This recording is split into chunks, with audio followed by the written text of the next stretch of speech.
Oh man, getting a workout in. Oh no, what's going on? What's going on? Well, this weekend we spring forward. I'm trying to see which way is the most efficient to spring forward. Yeah, well, at your age, let's be careful there. Yeah. Let's pull anything. Let's not pull anything. Yes. I don't think you can get workman's comp for a podcast show. Gotta be careful. Yeah, so it is. We'll be getting ready to spring forward. I know growing up, I was always still struggling with, okay, you spring forward. So I always thought you should gain an hour, you lose an hour, and that stuff. It's always a conversation about which one does it, does it make sense? Doesn't it make sense? Like, what's the whole deal? Yeah. And I'm even looking, what's the name of it? So which equinox is it considered? That's the question. Spring. Leave. Spring. That's a version, yeah. Because I know there's one is this is the vernal equinox. I tell my students it's the vernal equinox, and I claim credit to it every year. So I always try to convince. We lose an hour of sleep because of you. Thank you. Ooh, I think he froze. He's caught in the vernal equinox. Right now he's in between time zones. So it's always something. I just switched to my better Wi-Fi. Sorry about that. That's okay. I said you were caught up in the vernal equinox. That's it. Yeah, I just went total. Yeah, that would have been a total eclipse, I guess. Maybe totally hiding in that scenario. But yeah, so how are things going, man? It's I guess we're getting near. I mean, trade deadlines kind of hitting the NFL. We can talk a little NFL. We can talk a little Olympics. We were able to. I feel like we've just chatted last trade week. Deadlines. NHL trade lines this week. Pens are on a tear. They have a game tonight. No game tonight. Well, maybe it is. I'm trying to think. It's an away game tonight. If they have a game tonight, because I know there's a concert in their arena tonight. 3 Days Grace, and some people going to that show. And so it might be an away game, but the Pens are winning, even with Sidney Crosby out. We're second place in our division. So we're hanging tough. The Steelers, there's all kinds of talk about football. We'll see what happens. Yeah, it's a interesting time. I've not really caught too much. I know some big players were cut from the Dolphins, and they got a cap space issue, so they're trying to make as much room as possible. And I'm not, Bradley Chubb was of the veteran of the people being cut. He's the one I like the most, but yeah, you got to do what you got to do. It's interesting. And I did read a piece today that we are Penn State. Drew Alars impressed people in the combine. Stuff going on there, so going into the rookies and stuff, and get ready to go into the draft. So it'll be interesting and see how that works out. He was a projected first-round pick from everything I read until he got hurt, and their season went downhill. But they said he's one of the better arms. Yeah. He could sling it, and he showed that he could. It's just, getting everything built up all around him, and it'll be interesting. Yeah. Oh, we got a whole bunch of people kind of cranking on YouTube, it looks like, huh? Yeah. But yeah. I'm not sure if they're real people or random bots, or hopefully they're real people. We'll count them as real viewers. Real eyeballs. We'll count it. Yes. But yeah, so it's interesting time. So of course we're getting ready for spring forward as far as the timing goes. And yet, Mother Nature hit a little freezing rain, a little 2-hour delay sparked all around here. How about you guys in Pittsburgh? There was a meme on social media of teachers sliding down the road in sheer panic, teachers on 2-hour delays. And then a guy standing there looking down and his driveway's just wet. Like, why is everyone on a delay? That was us. We had freezing rain and it cleared out before school started, but right past us and a little bit north, a little bit east, they had a lot of delays. We were not in that group. Gotcha. Our area. Oh, go ahead. No. Yeah, go ahead. Last week it was the shovel 2 or 3 times a week and not have a delay, just enough to shovel, clean off the vehicles, and hope for the best, because the roads were covered, but not enough for a delay or a fid day or anything like that. And it's just like, Yeah. Well, around here, the problem was that freezing rain was hitting right around when the buses would have been transporting the kids.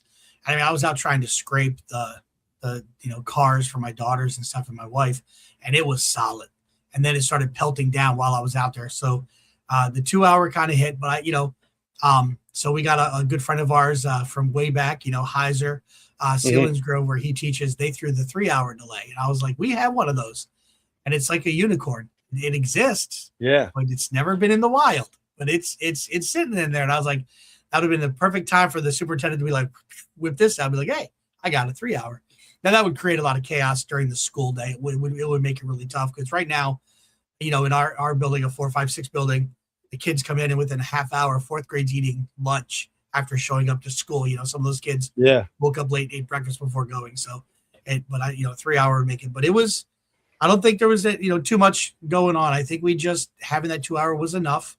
But there was a lot of accidents in the area, and I know we've talked about this website before in this app, 511pa.com. Oh yeah. And when I was scouting that out, there was around that 8:30 time frame, there was a lot of accidents around York County area. And then it cleared up. So, Pittsburgh or Philadelphia area. Got the virtual Sheila there. Yeah. I was hoping for a fid day somewhere in there, but no such luck. Yeah. Once I got in and got rolling, then it was good. But yeah, you get those feelings. I'm like looking at my fireplace. I'm like, I could have a good day by the fire. Yeah. But and we got, the weather's just kind of yucky cold right now. And, but this weekend it was almost 70 degrees, and it's going to bounce back up for next weekend too. Great. We had gray and rain, missed the blood moon. That's when I was getting ready to leave, and I walked outside, looked, and it was just rain and clouds. But question for you. So your building's 4, 5, 6. No 6, 7. No 7. Nope. 7, 8, 9. That's in the other building. Yep. They keep 7 away from everybody else. It's a little grumpy. Yep. Yeah, no, we had many years ago. So when I first started teaching, I taught in the middle school, and 6th, 7th, 8th grade was in the middle school. And then we outgrew it. We had classrooms in the closet area and stuff. So they built a new building. We were pushing for a 5, 6 building, but other people in their votes counted. So we have a 4, 5, 6 building. And then the middle school still is just 7, 8. And then they had the 9th grade up at the high school. It's kind of like in a in-between area with a lot of the classes. But yeah, it's kind of the way it's laid out. But, gosh, I remember, when I was a kid growing up, we had like the K3, and I started going to a middle school. And then we switched over how did it work? I was in a junior high, and then switched to a middle school. So I went from low run on the pole to then being, just started in 7th grade in the building. And then they switched it, and then 8th grade was the top dog. So we went from the lowest rung to the top dogs, and and they just spent 2 years there and then out. And I just remember that was always the joke about our class, and if there was any issues we had, it was because of that deal where we truly didn't get that. We didn't get that middle child in between experience. We just jumped from one to the other and then went. So, but yeah, and all schools in Pennsylvania have gone through different transitions. But yeah. We were supposed to have, we had neighborhood elementary schools, kindergarten through 5th. Then we had 2 middle schools, 5, 6, 7, 8. One on the north end, one on the south end. I was on the south end of the borough. So 9th grade, everyone was supposed to come together. We had our own building. And then it was senior high school, 10, 11, 12. And the year we were supposed to go into 9th grade, they condemned the building. And they split the middle schools. 6, 7 were in one, 6, 7. And then 8, 9 was in the other. And we were all salty. We were so upset because we had to share a building with the 8th graders, and we were supposed to have our own building. And it was just like, But that's the first time we met a lot of the kids, because we would play in ball leagues and stuff against each other. But we didn't. In 8th grade, there was a strike that year, so we didn't play football against the other end of the borough. And they didn't have a football season that year. So it was like 9th grade. officially met in school a bunch of people. So that was interesting. But now I teach in a district where 3 buildings. So I went from numerous buildings to, we had a campus style high school that had, I think, 8 to 10 buildings. Now there's just 3 in our entire district where I teach. Yeah. Well, and it's easy to tell by the beginning of this podcast that you teach high school because you're not totally annoyed by the 6-7 meme. So you're rocking it still. So yeah. I told you. I wear it as a badge that my 9th period wanted a banned word list. I'm like, well, who's getting banned? They're like, you. We don't want you saying. So that's taking all their cool phrases and beating them into the ground. That's a good technique. Yeah, and they stopped. Yeah. All right, man. Well, let's see. So we are in crazy weather time. It's life in Pennsylvania, and you never know what you're gonna get. And I know it's kind of crazy because like tomorrow is like we get to wear our one building shirt because it's the first Wednesday of the month. Oh, so that means today would be the first Tuesday of the month. And I guess instead of just the fact that you and I happen to come online to chat, I guess we kind of have to do some work and it might be time for the PAECT Pod. Let's roll it.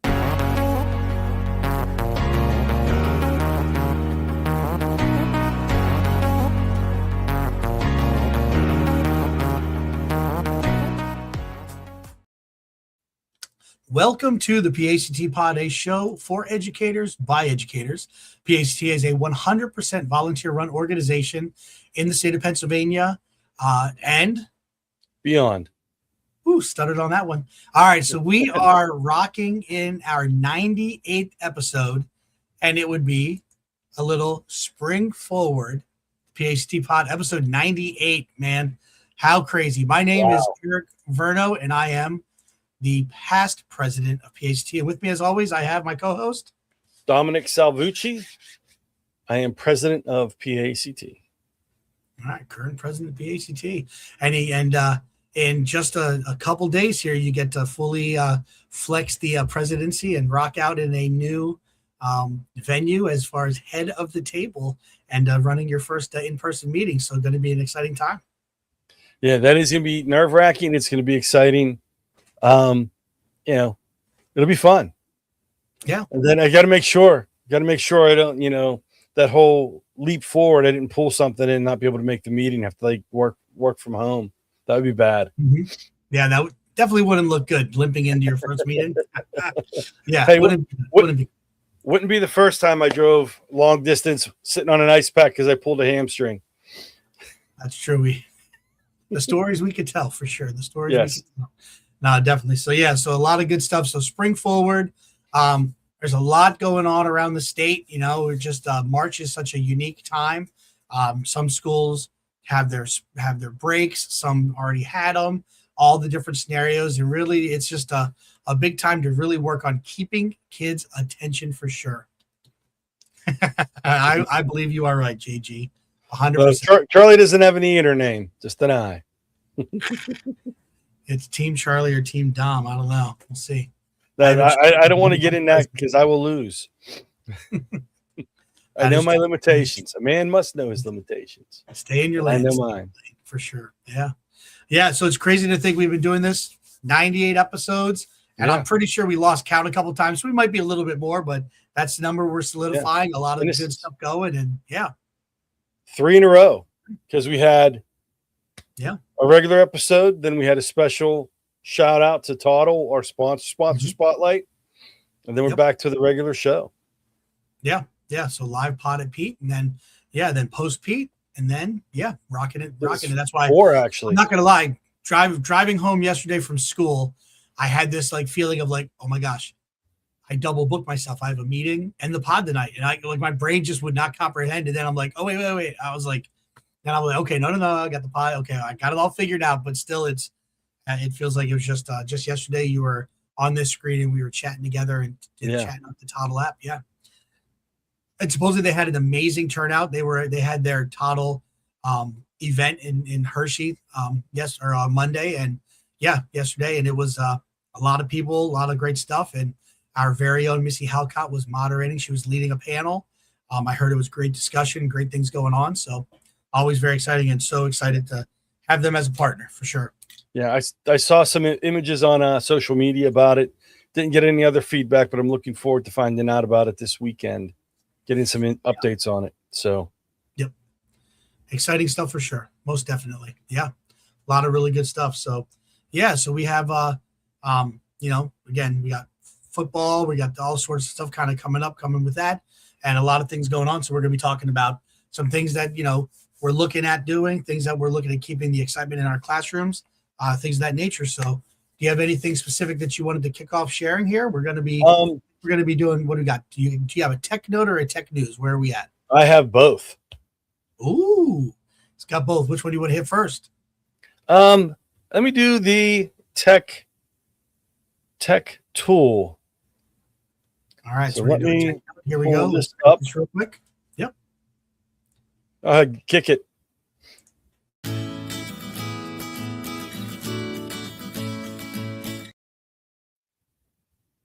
If you notice, I rocked a little Google app with an iPhone, just so you know. That was a techno with an iPhone.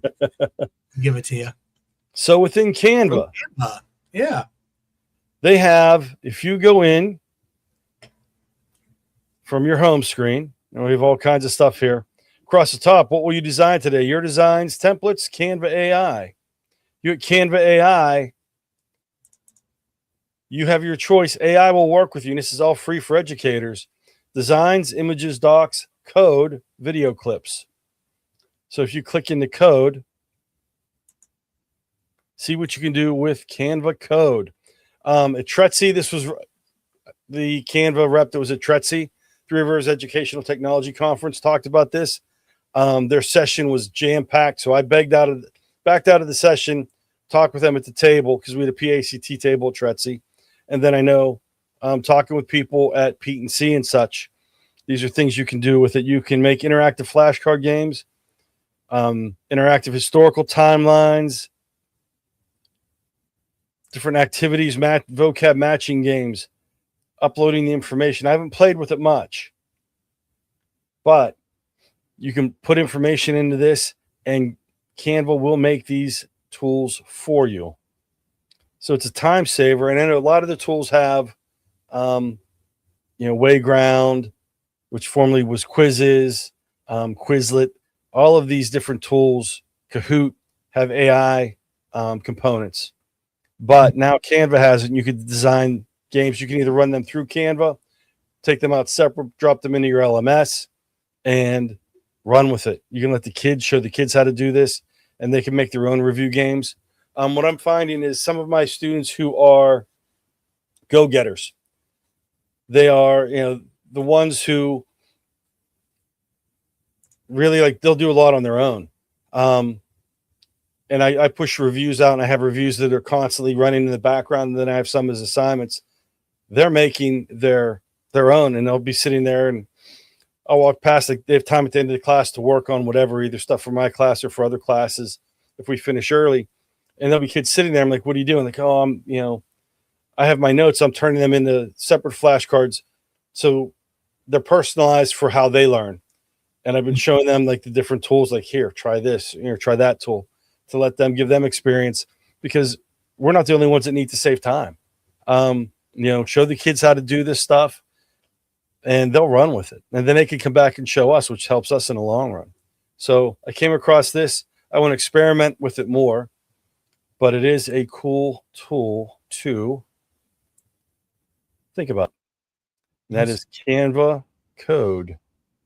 Oh, well, Jamie's giving you props as well. She loves it. I live and breathe Canva. I use it almost every day for different things. I've not really dived into the code aspect of it, so that's really cool. That's good to see. Good to got. And taught the kids to use their AI to create an interactive review for a test. Nice. Yeah, I mean, I know some people are some magic schools, some different other options that are there as well. So there's a lot, but that's really cool. Now I know I've used Google AI Studio in the back end to create a game, and then I'm able to embed it into a Google site. So I do several little little dorky math games that it makes real quick just for fact practice and different things with fractions that we've done. It's been a while since I made one, but that's a cool feature. So that's really cool. Not to alienate any of the purveyors of the dark arts, but when you say math, you don't have to add dorky. You can just say math games. Well, the game, yeah. Math isn't, but the games are that's how I roll. Listen, I love showing dorky videos, man. I hit them with 2 today. Oh, they were groaning, buddy. They were groaning. It was good stuff. I've been using Suno. Oh yeah. A lot because we're going over the Cold War. So I hit him good with a 80s new wave, bikini atoll / duck and cover. And it had this real hip, upbeat 80s light, like you're walking down the street, you have a beautiful sunny day. And then it talks about the duck and cover and what happens when the desk doesn't protect you. And the kids were like, "Ooh, that went dark real quick." I'm like, yeah. So you can tell which kids were listening to the lyrics. Yeah. That's funny. Well, Suno's gotten a little weird because I have back when Honeycutt, when he was doing his deal over the summer, maybe it was last summer, I got like 7,000. I forget where it is, but somewhere in between there, credits to be able to use. But now, because I used to be able to get a full song, the whole deal, and I've done a couple, and I don't know whether I need to adjust which I guess the LM that it's utilizing. Maybe I can't be that high. It has to be a lower one because I haven't been getting full songs. Yeah. If you go, into that I think they're 4 symbol of excellence, 4 horsemen. The WCW wrestling days. That's I told the kids it's Pennsylvania Department of Education code. If you do 4, you got to give the Ric Flair woo. So I have the kids doing it as best. Some do, some don't. But Suno 4, the lower, like if you go 1 level down, you get full song. Then you only get a partial at their top tier. And as they improve, everything shifts down. The top tier is phenomenal. We did one. It was a miserable rainy day. So I did something about I borrowed from Brooke Benton had a rainy night in Georgia. I took that idea and did like a rainy morning in New Brighton, and it with a 60s soul, and it was 30 seconds of heaven. Taking the soulful sound of that 60s, not quite Motown, not quite Philadelphia soul, blended it together. Had some good lyrics, and after 30 seconds, it cut off, and I was just like, I said, I was tempted to break out the $8.99 and upgrade for the 1 month to get the full song. Hey, they try to get you. Yeah, it was phenomenal. Yeah, I'm trying I'll have to break out my Suno playlist on one episode. I did that last year. Go ahead. Well, no, I was just saying I'm trying to log in, and I can't remember whether I use my school account or my PAECT account, but both of them are asking me when my birthday is. So I'm like, maybe I don't have an account with that. So no, you do. They redid that. I had to redo that too, and I use it. I did it last year as a lesson for the kids. I posted my playlist in the Schoology, and the kids went down through and because it gives you 2 songs for each time you put in a prompt, you get 2 songs, and sometimes you get 4. Woo! With the 4 because you get the high end and the low end. So I went through and I said, okay, we're making a playlist. Here's the songs I have. Rate it, and tell me which song from each prompt and why. And they went through and they enjoyed it. It was good just to we did some metal, some rap, some pop, different genres.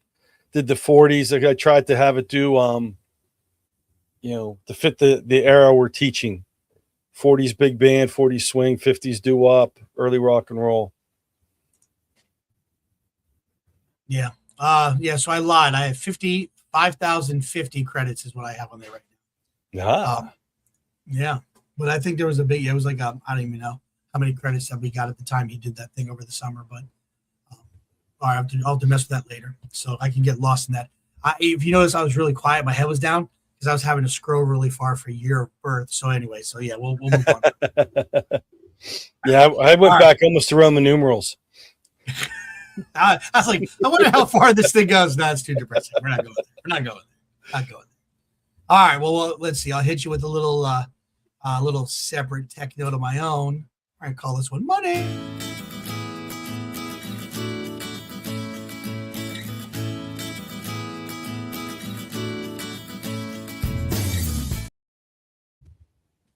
All right, almost there. Here we go. So what I love about the different AI thing is you don't have to obviously you're a person that a good bit. You're working a lot with the AI.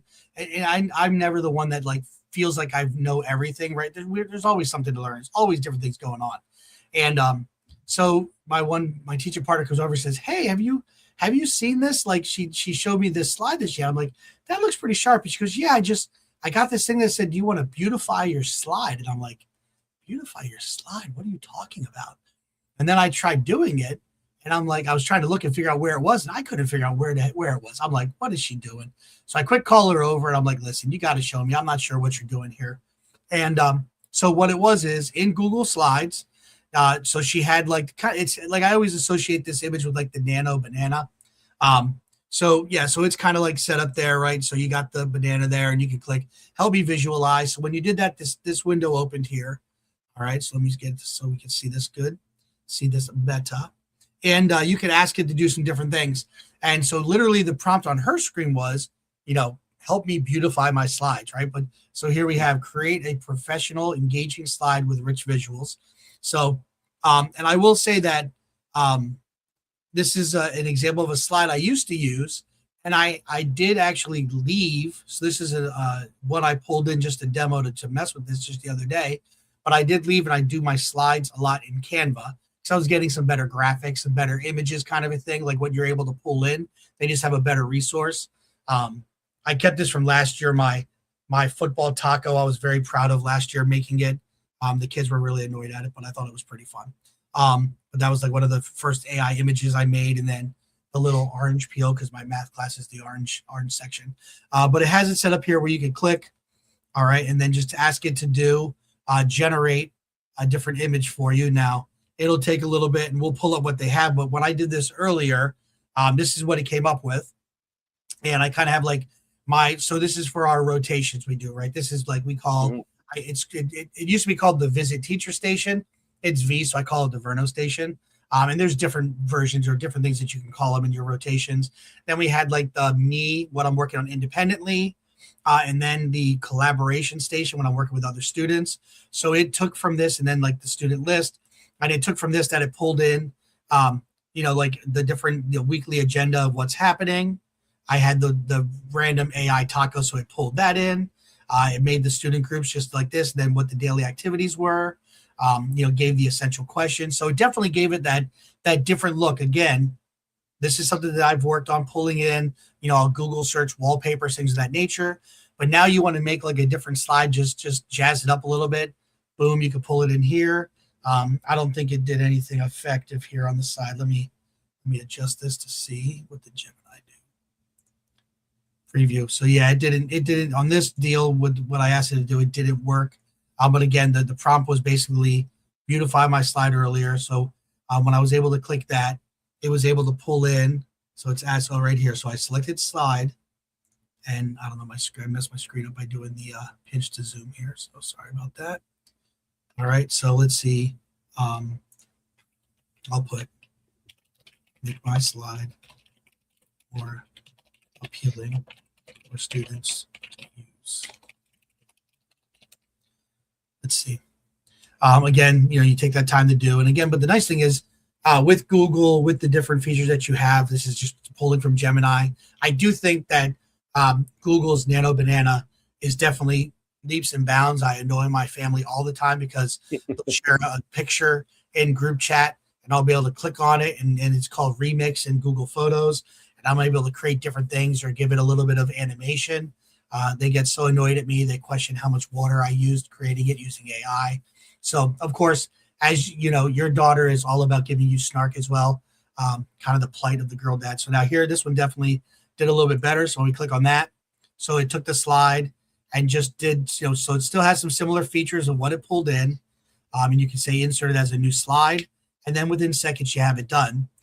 Now, again, if I would go back and go to the original slide and ask it to do something different, or I could take out some pictures, leave it a little bit more blank, have it make it. But again, if you're having your content, your stuff is in there, you want to go ahead and like just jazz it up a little bit, just switch it up. The ability to write that, and again, the prompt wasn't amazing.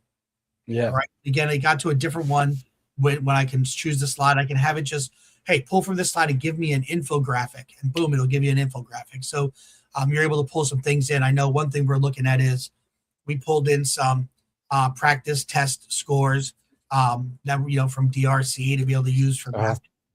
So I'm able to take those slides, have AI kind of like just jazz them up a little bit so they don't look as so plain Jane, and they kind of put out. So again, just a different feature that what was really cool is, again, it was a colleague coming to me, hey, did you know? And I'm like, actually, I've not really messed with that. That's kind of cool. So again, I don't think I'm ditching Canva, don't get me wrong, but for a different slides that I have here, it really does give it a nice look that definitely rivals some things that you could do in Canva. And, I'd rather do you really want to be like a specified on one thing? Like we joke about the Microsoft versus Apple thing, but really having a breadth of knowledge is really important in all this stuff, because all of the tech companies really are leapfrogging. One day, one day Copilot's the bee's knees. The next day, Gemini's got the jump. People are jumping to Claude now. There's Perplexity. There's a lot of different things out there. So, but again, what's easy to use in school, and that's something a lot of us with Google Classroom, a lot of our levels, we all have access to. Yeah. Now this comment popped up. Only thing is you can't edit on the slide once you do it and you lose the link. So you might want to keep in the background, keep your non-fancy slide to get out to the links, but then have this in, like you were saying, as an infographic. Right. Kind of like to intro and then go into and here's the content. So kind of double up a little bit. Yeah, it's a great point. So honestly, what I would probably do is the different text boxes, I probably would just leave those blank. Have it on another slide, right? Put the things in it I want. Like, what are we doing this week? What's the activity in class? Make a duplicate of that slide, delete the text out, have it create the images, and then put text boxes over top, right? Yeah, but that's a great point brought up. It's not perfect. There are some little things that you can't get in there, dig into and do. Because again, Google Slides isn't Google Slides isn't a graphical interface, right? It's a slide program. It's using the AI to pull that. So it's not going to have all the editing tools that a Photoshop or, other different things like that. The Adobe, what is it? I forget what it is, Firefly or whatever they have out now. Whatever those things may be, right? Yep. There you go. That's basically what Danielle was saying. Yeah. Kind of. Yeah. Yep. All right. We're expecting a demo video, Danielle. Okay. Make that demo video, send it in on the pod at PAECT.org, or message us and we'll get you on here to kind of walk you through that demo. That'd be good. We would love to have a lot of people. If there's something that you're really into and you want to pull that in, we definitely would love to have you on to show that. Because again, for educators, by educators, right? We want to have more educators involved. Jamie's jumping in. We'll bring her on too. Well, let's just see if she has her voice this week. I don't know. We want to get her on. We definitely want to have her on. But to talk about PAECT, and then also the different definitely knowledge that she has. But we can only handle so many excuses for mom that another grandparent passed away. If her voice goes, she can mime. I said there's ways to come on and do it. We can make it happen. She could have gave us smoke signals. We could have transcribed for her. All right, now she's going to be like, okay, now guard the comments, Tom. Okay, we'll see where we're going to flag us. All right, all in good fun. But yeah, definitely would love to have multiple voices on, so really good. All right, Dom, what else? You said you had more than one. You're an overachiever tonight. Yes. So what do we got? We got, is it news or notes? Where are we at? It's kind of news/notes. It's an AI centered. Okay, hold on. So, hold on. All right, wait. Here we go. Let's transition.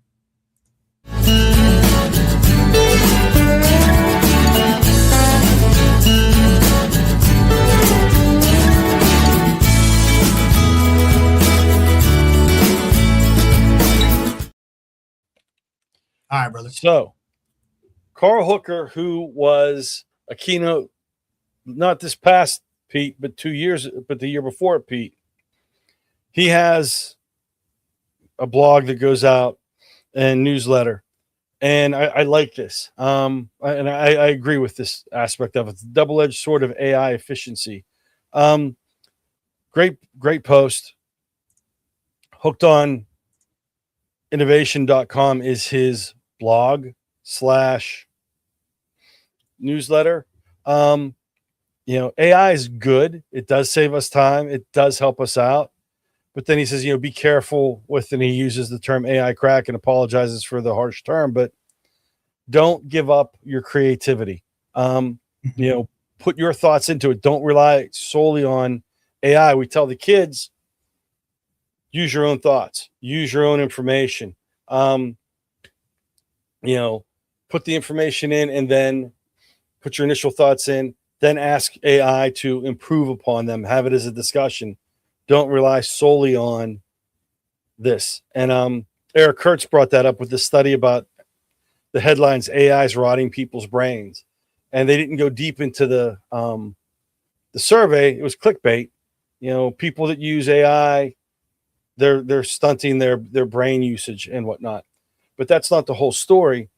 The people that think for themselves and then incorporate AI and build upon those thoughts, they're the ones that are jumping leaps and bounds in productivity, creativity, efficiency. And that's kind of what, I got from this article was from Carl Hooker. Gets into the 10 fastest growing skills, and creative thinking is up there. Flexibility and agility, curiosity and lifelong learning. You need these. So if you take your skills, give AI your ideas, and then build upon that versus just going in and typing in your prompt, I need blah, blah, blah, and asking AI to do it for you. Put your ideas and thoughts into AI, ask for improvement, carry on that conversation. It's not a one and done, as most of us know, but people still fall into that trap. Keep yourself into the lessons. Like you were saying, have AI bump up your lesson. Here's what I have, make it better, improve upon it. And that's kind of what I took from this was, don't do like what we holler at the kids for doing is, here's my homework question. Please tell me the answer. Here's what I want to teach. Please give me the lesson, but put your spin into things and then ask AI to improve upon it. Making it a creativity amplifier is what he called it. And I like that message. Mm-hmm. I think it's important that, that we keep that message in our minds, because it's easy. Like, things change. Like you were saying, all of a sudden you have a 2-hour delay. You're planning, you have block scheduling. We're 40-minute periods. But, something comes up, you have a FID day. Oh, crud, I need something. Or something comes up that something goes wrong at school. Type in AI and fix it, but you still have to keep yourself in it, keep your personality in things, and keep your brain sharp. Amy's putting there, it was a game changer today. It allowed me to pivot an entire unit in a day based on student feedback. AI was able to work with me to change all the wording for the new challenge. Yeah. I mean, you're driving the engine.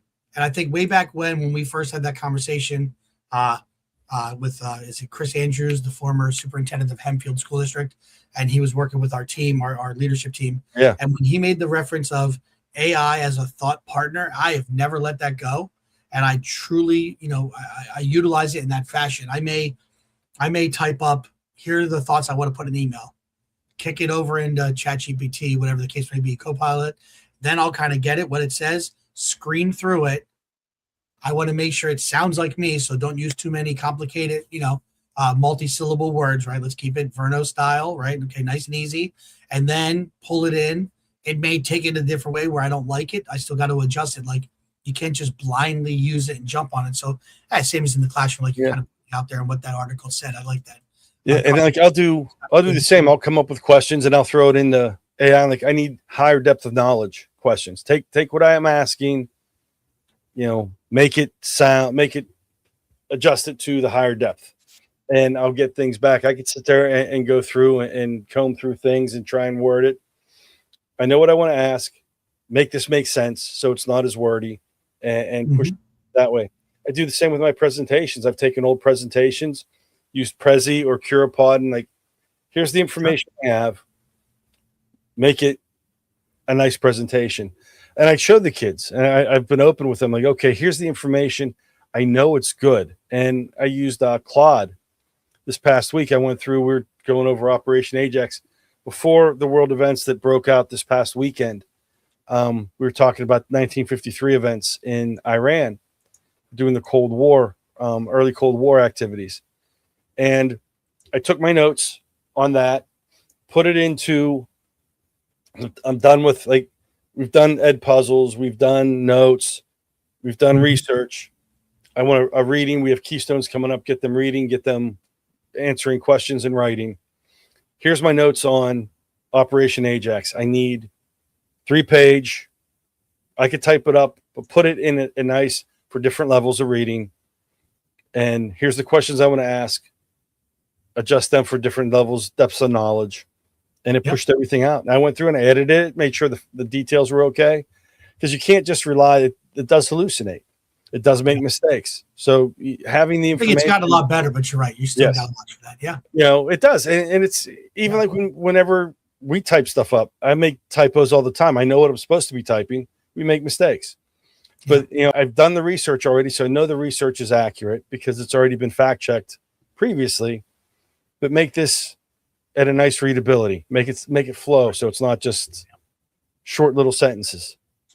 So here's your three thoughts. So Amy pushed out there. I say to the students that AI works with you, not for you. That's important. I like Missy. So at the Toddle event, Richard Collado was there.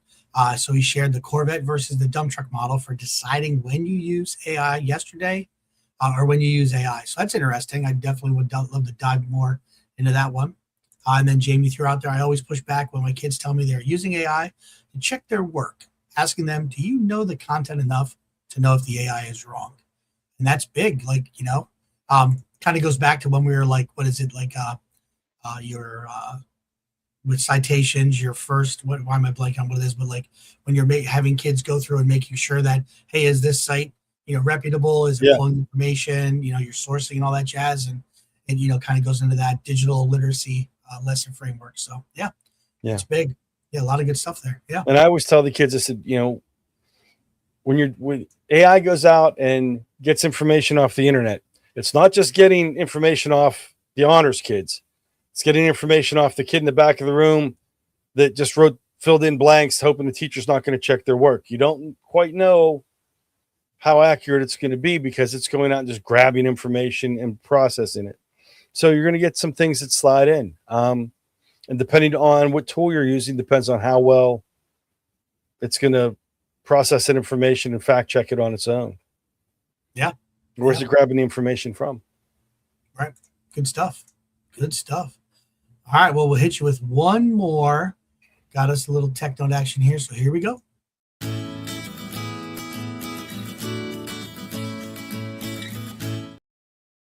And you brought him up, my bearded brother from another mother. I'm going to miss seeing him this summer at ISTE, but Eric Kurtz and his Control Alt Achieve website. But he has an upcoming webinar. And I wasn't going to share it at first. I was like, I don't want it to compete with ours. Like, you know, I don't want him to choose one beard over the other, but this one's at 3 p.m. Eastern. But it is a free webinar, Notebook LM, your grounded AI super tool. And he does such an amazing job. So March 17th. So it's free to sign up for it. You sign up for it. It's going to be live streamed. And then it's also recorded for those who can't attend live. But I strongly recommend, again, even Carl Hooker referenced him. Eric is just such a stand-up guy. We will eventually have to get him on the pod. But the dude is just, you know, crazy busy in everything he does.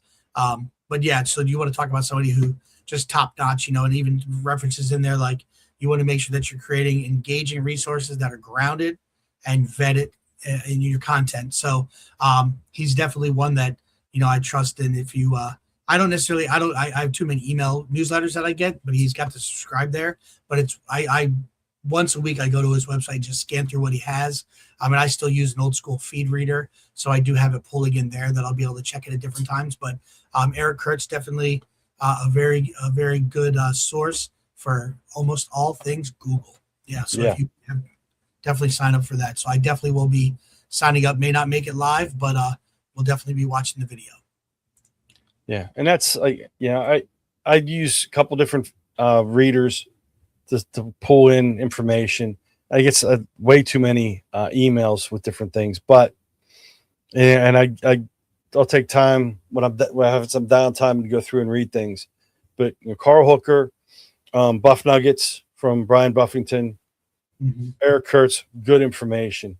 And yeah, we might have to. That might be a topic. Email newsletters worth, other than Education Technology Today. yes, Make sure to read that one. I read that one.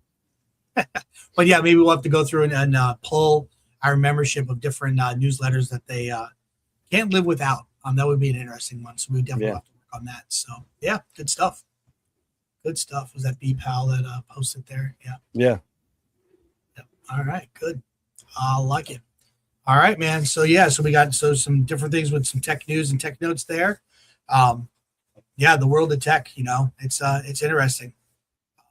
Yeah, we got new hardware out there. I think there was a new version of the iPhone out. The Galaxy came out with stuff, and they're pushing their AI and Bixby and stuff are moving. So there's a lot of things going on that are pretty cool. Yeah. So yeah, very good. All right. Well, I think it's time to kind of check what's going on around this place called PAECT. What do you think? Sounds good. All right, let's do some PAECT updates as soon as I find it.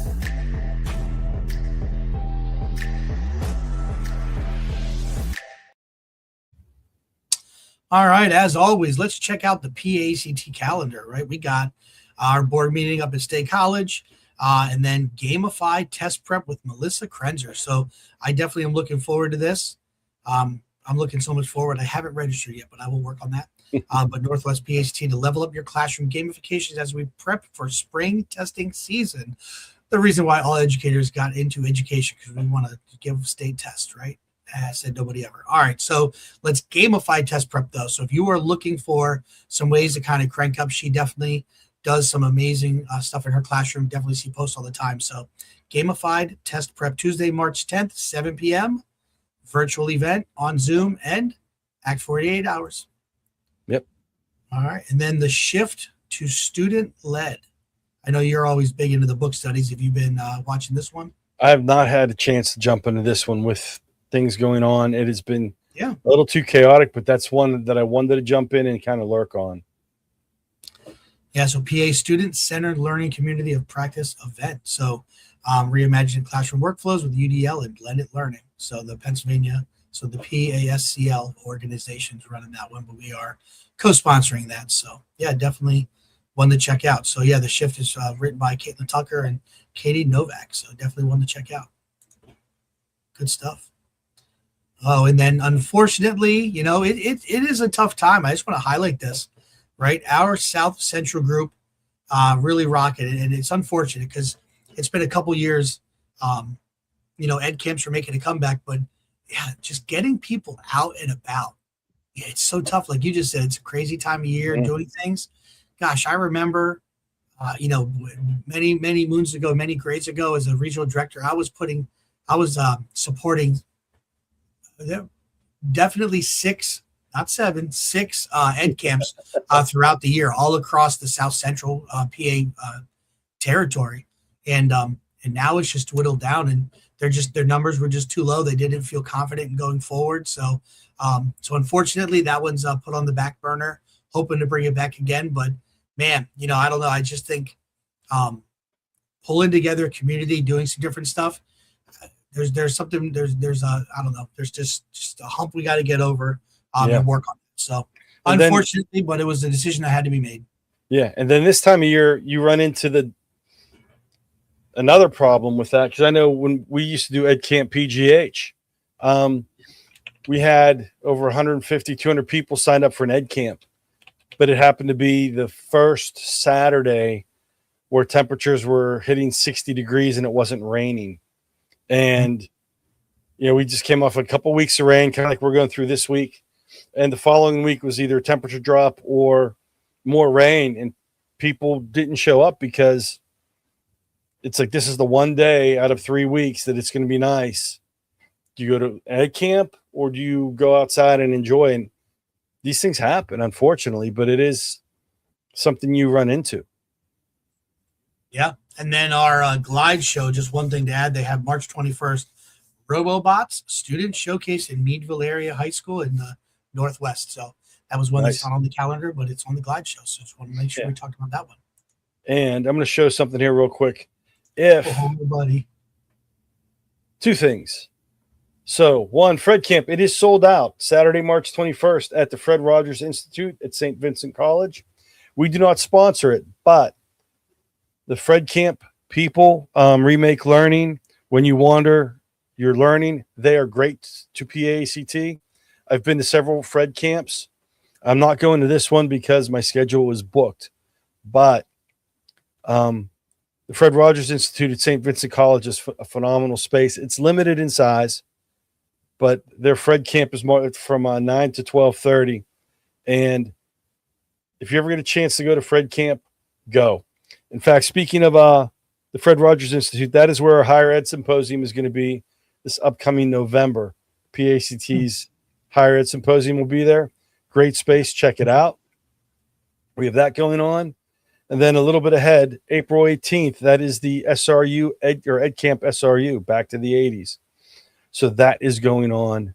And that's on the calendar, but that's an April event. But figure we'll get that out there before too late. Think about that. That's going to be 9 to 2:30 at Slippery Rock University. Hey, do me a favor if you would. Go ahead and go back, hit the back button there and in the calendar and click on TERS, because I think we'd be remiss because right now, yes, TERS conference. Oh, sorry, too far back. No. Anyway, but yeah, so if you pull it up though, but TERS is our Tech Education Research Symposium.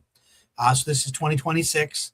It's happening April 18th. 18th. And that is on the hallowed grounds of Bloomsburg University. Excuse me. It's Bloomsburg in the background, and my football jersey hanging up above. What were you gonna say? But what's the name of the university now? Because people look for Bloomsburg. It's Bloomsburg University, buddy. Don't even go there. No. So yeah, so Commonwealth University, it is joined up with the other two with Lockheed. Commonwealth University, Bloomsburg. Bloomsburg is still in the name.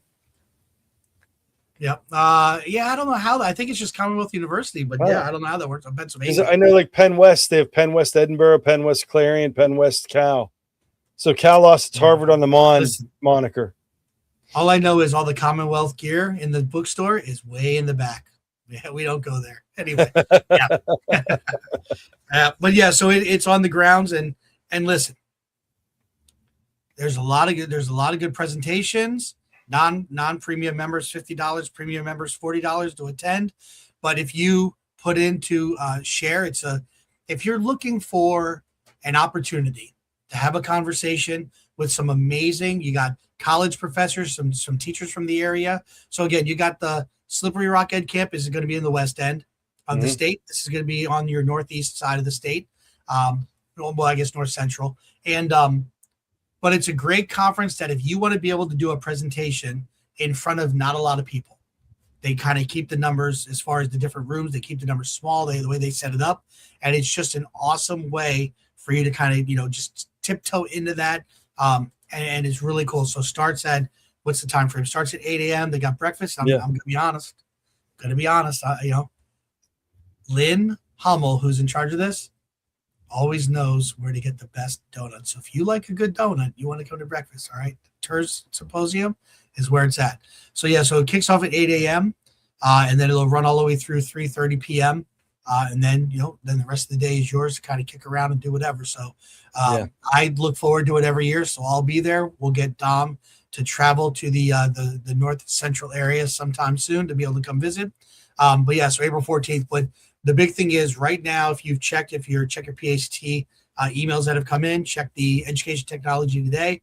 There is a link for you to be able to submit proposals. So yeah, I'm not sure if how many he's got going in, but it is a great higher ed conference. Yeah. But again, you could be talking about what you're doing in your classroom, because some of our professors need to hear what educators are doing, and they can turn it into what they're utilizing. So it's a great conference. Yeah. And I wanted to go to TERS. It's little over 4-hour drive, and I'd already committed to EdCamp SRU. So can't make it this year. And then, Jamie comes through with you can still find a Harvard on the Mon shirt in the right places. That is my first master's from Harvard on the Mon. There it is. All right. Good stuff. All right. Yeah. Hey, listen, in the back end, I'm working. We're trying to get Jamie all locked in to come on to the show. We got to get her on. Yeah. So that'll happen soon. All right. So we got some good stuff with PAECT. We got some things rocking. Again, springing forward. So make sure you got your clocks ready. And how many clocks in your house do you have to set, Dom? 3? No, 4. 3. A microwave, stove, coffee pot. Microwave, stove, coffee pot, and then I have a wind up. Well, a funny story. Have a little battery operated alarm clock, and battery died in it, so I let it go. I'm like, I got to fix this because our power's been wonky last couple of weeks with the weather and everything. So I put a battery in it, and I have a Amazon device that I use as an alarm clock. Well, the battery operator one, the alarm went off sooner than my other alarm. So I'm laying there and I start talking to my Amazon device, asking it to go into snooze, and nothing's happening. And I'm starting to get angry. Then I realize, oh wait, I put a battery in the other alarm clock. I actually have to reach over and turn it off. I was like, you had to do work now. That's funny. I had to do work. I was like, okay. Yeah. Well, and I didn't. There is a digital clock in the bedroom, but it literally has a switch for daylight savings on or off. So it's not really setting the clock. But I will say the one thing that I have to do, I have to go to all of the cars because my family can't figure out how to change their clocks in their car, and I'm always the one to when I finally get it is when it finally gets set. Otherwise, they live life either an hour having to rewind an hour or fast forward an hour until I get it into their vehicle. Yeah, my truck doesn't. It used to upload and adjust the time. Now it doesn't. I have to do it manually. I tell you, gotta slave over that. I know. I tell you how pampered we are, but that's funny. I know. Well, the worst is, when you wake up and you're like, wait a second, did the clock reset automatically or not? And then you're trying to find, which time is the right time. You're like, okay, gee, what time is it really? Or help me, Madam A. So I'm trying to say buzzwords to kick anybody's phones off. Hey, S, will you look up? Yeah, because you every so often they might hang up. You never know. We'd all be in trouble. All right, brother. Well, listen, tips to spring forward. A lot of great stuff happening in our classrooms in and around your area. If you didn't get a chance to, go back and check out last week's episode all about the Toddle app. We had Chris on sharing about it, one of our big sponsors for PAECT. We do have an upcoming sponsorship spotlight. I believe we're going to be working with IPVO and having Alex and maybe a team member on to talk about what they're doing. We love it, live it, use it every day. We use IPVO, especially in our board meetings for their stuff. So looking forward to having that on. And and if you're a sponsor, happen to catch this or listen, we're always interested, especially if it's an education technology tool. But always a lot of great stuff. So, well, thank you. Thank you very much. Yeah. So as always, Dom, remember PAECT, we are the voice of EdTech in Pennsylvania and beyond. All right. Thank you so much. Have a great rest of your week and have an amazing start to your March. See you guys. Take care. All right. PAECT and the PAECT Pod would like to thank all of our sponsors. Our Tier 3 sponsors, EduSpire, Tech the Next Step. Our Tier 2 sponsors, ClassLink, more time learning, less time logging in. Teachers First. SAM Labs, engaging and effective K-8 STEM and STEAM educational solutions. Lego Education. Toddle, teacher built, AI first, more than an LMS. Once again, PAECT and the PAECT Pod would like to thank all of our sponsors for the support that allow us to do what we do. Thank you.